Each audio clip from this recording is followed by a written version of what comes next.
Assalamualaikum warahmatullahi wabarakatuh. Waalaikumsalam warahmatullahi wabarakatuh. Siang Bapak dan Ibu. Baik, sebelumnya izinkan saya memperkenalkan diri terlebih dahulu. Nama saya Muhammad Syaukas Rahmatillah CPM. Di sini saya sebagai mediator yang bersertifikat dari Dewan Sengketa Indonesia dengan akreditasi dari Mahkamah Agung. Ya. Dalam hal ini saya akan membantu menyelesaikan permasalahan Bapak dan Ibu. Mungkin sebagai awal dari proses mediasi kita ini, saya ingin meminta Bapak Ibu untuk memperkenalkan diri terlebih dahulu kepada pihak penggugat. Silakan untuk memperkenalkan diri terlebih dahulu. Baik, terima kasih Pak Mediator. Perkenalkan, sebelumnya nama saya Livia Atika. Saya di sini sebagai ibu rumah tangga dan saya beralamat di Kota Rasuna. Baik, terima kasih. Pada pihak penggugat silakan untuk memperkenalkan diri. Terima kasih Pak Mediator. Perkenalkan, nama saya Rizky Ananda. Saya bekerja sebagai pegawai negeri sipil dan bertempat tinggal di Rasuna. Terima kasih. Baik, terima kasih atas perkenalan dari Bapak dan Ibu. Selanjutnya, sebelum kita memasuki proses mediasi, perlu saya sampaikan terlebih dahulu berkenaan dengan mediasi itu apa, kemudian mediator itu siapa, dan apa tujuan dari mediasi itu sendiri, Bapak Ibu. Ya, yang pertama perlu kita ketahui bahwasanya mediasi ini merupakan cara penyelesaian sengketa melalui perundingan untuk memperoleh kesepakatan para pihak dengan dibantu oleh mediator. Ya. Jadi dalam hal ini yang dimaksud dengan mediasi ini adalah bentuk penyelesaian sengketa dengan bentuk perundingan di mana Bapak dan Ibu akan mencapai sebuah kesepakatan dan ini akan dipandu oleh seorang mediator. Dalam hal ini saya sendiri. Ya. Kemudian yang dimaksud dengan mediator yaitu pihak netral yang membantu para pihak dalam proses perundingan seperti yang saya maksud tadi. Adapun tujuan sebagaimana yang telah disampaikan tadi, tujuan dari mediasi ini adalah untuk mendapatkan kesepakatan dari kedua belah pihak.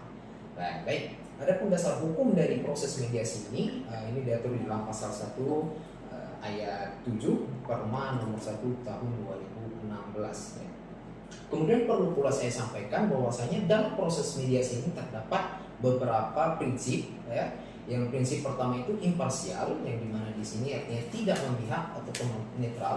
Dalam hal ini saya selaku mediator menjadi pihak yang netral, artinya saya tidak berpihak kepada pihak penggugat ataupun tergugat. Di sini saya benar-benar pure hanya menjadi penengah. Ya. Prinsip yang kedua yaitu tidak punya hak memutus karena keputusan diambil berdasarkan kesepakatan pihak.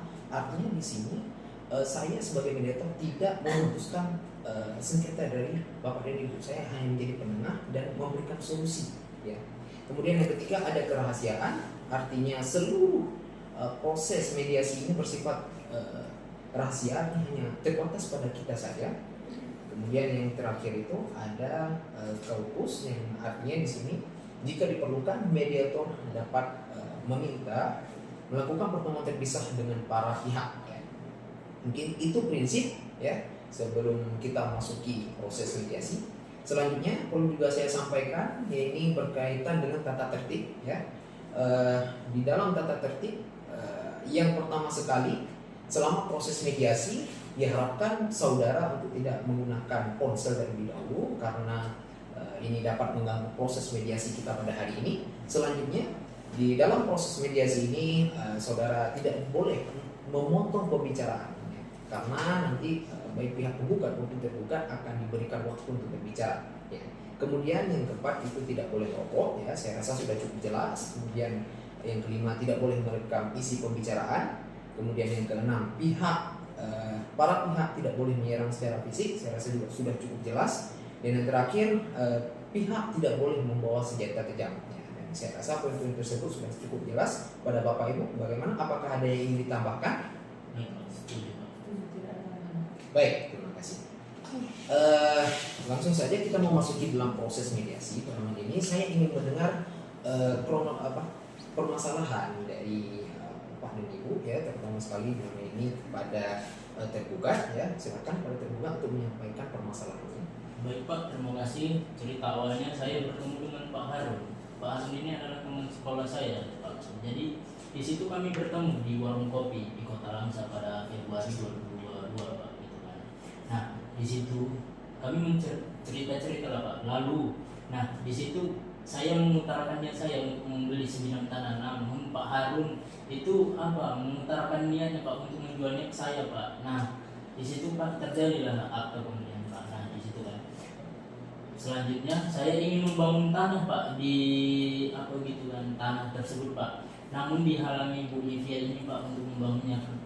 Dikarenakan Bu Livia ini mengatakan bahwasannya tanah itu milik dia Pak, yang sudah dibelinya dari istri Pak Harun Pak, begitu Pak. Baik, ada tambahan? Sudah Pak. Terima Oke, kasih. baik, terima kasih ya. Terima kasih Pak Yahya ya. Selanjutnya saya juga ingin perlu tahu ini, apakah Ibu Livia saat membeli tanah tersebut dari istri Pak Harun sudah melalui proses yang diatur dalam undang-undang, dan apakah Ibu sudah memiliki hak milik atas tanah tersebut? Ibu silakan dijelaskan. Mungkin proses awalnya terjadi ketika saya dan istri Pak Harun bertemu di sebuah pengajian di rumah tetangga kami Pak. Nah memang perjanjian jual beli itu hanya terjadi di antara saya dan istri Pak Harun.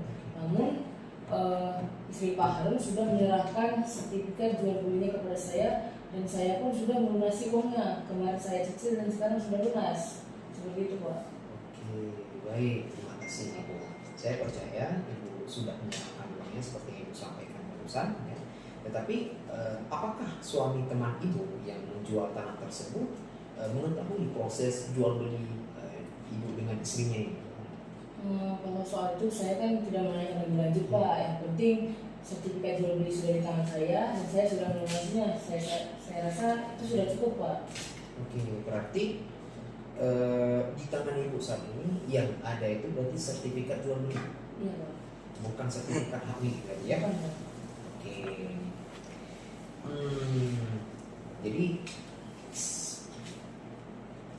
Jadi perlu kita ketahui bahwasanya secara hukum surat sertifikat jual beli dan juga sertifikat hak milik ini memiliki perbedaan ya. Meskipun kedua-duanya dapat dijadikan sebagai alat bukti di sini, cuma kekuatan dari sertifikat hak milik ini lebih kuat gitu ya. Nah, kemudian saya ingin bertanya, yang ada di tangan Pak ini bagaimana? Apakah itu sertifikat jual beli saja atau sertifikat hak milik? Terima kasih Pak. Saya belum sempat Pak untuk mengurus sertifikat hak milik ini Pak. Jadi yang saya pegang hanya sertifikat jual beli yang kami sahkan pada saat bertemu di warung kopi tersebut Pak. Gitu. Oke, baik. Jadi Bapak Ibu, setelah saya mendengar keterangan dari Bapak Ibu, saya perlu mencari keterangan lebih lanjut karena mungkin ini masih abu-abu, kita masih perlu penjelasan lebih lanjut ya. Tapi mungkin nanti saja kita lakukan karena ini mungkin ada pihak tertentu terutama dengan Pak Harun dan istrinya, kita perlu bertemu untuk meminta keterangan lebih lanjut ya. Tapi sedikit catatan perlu saya sampaikan bahwasanya proses jual beli itu memerlukan proses yang tepat sesuai hukum dan perlu sertifikat yang memang dicatatkan di Badan Pertanahan Daerah ya, di mana lokasi tanah tersebut sehingga memiliki hukum tetap. Artinya kekuatan jual beli itu tidak hanya sebatas ada nota jual beli saja, perlu adanya sertifikat ya dalam hal ini. Dan pengaturan mengenai sertifikat tersebut, jual beli yang memerlukan sertifikat dan kepastian hukum ini sesuai dengan peraturan Menteri Negara Agraria atau Kepala Badan Pertanahan Nasional nomor 3 tahun 1997 tentang ketentuan pelaksanaan peraturan pemerintah nomor 24 tahun 1997 tentang pendaftaran tanah. Ya, tepatnya itu di dalam pasal 197 ayat 1 ya, di mana di sana disebutkan bahwasanya semua daftar umum dokumen telah dipergunakan sebagai dasar. Kemudian itu diatur pula di dalam ayat 4 ya, dengan izin kepala kantor wilayah kepada pemegang hak yang bersangkutan dapat diberikan petikan, salinan atau rekaman dokumen pendaftaran tanah yang menjadi dasar pembukuan hak atas namanya yang tersimpan di kantor pertanahan ya. Bahwa berdasarkan peraturan tersebut pihak kami tidak dapat dengan serta-merta mengeluarkan begitu saja dokumen negara, harus melalui kewenangan yang telah diatur dan hanya kepada pemegang saja.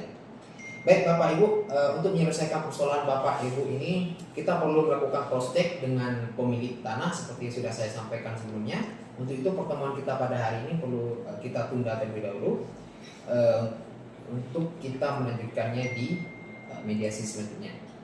Baik, insya Allah kita akan mengatur jadwal ulang di tanggal 23 ya, nanti bulan Juli 2025. Pada Bapak Ibu apakah keberatan? Baik, terima kasih. Kita akan bertemu lagi pada tanggal 23 Juli 2025.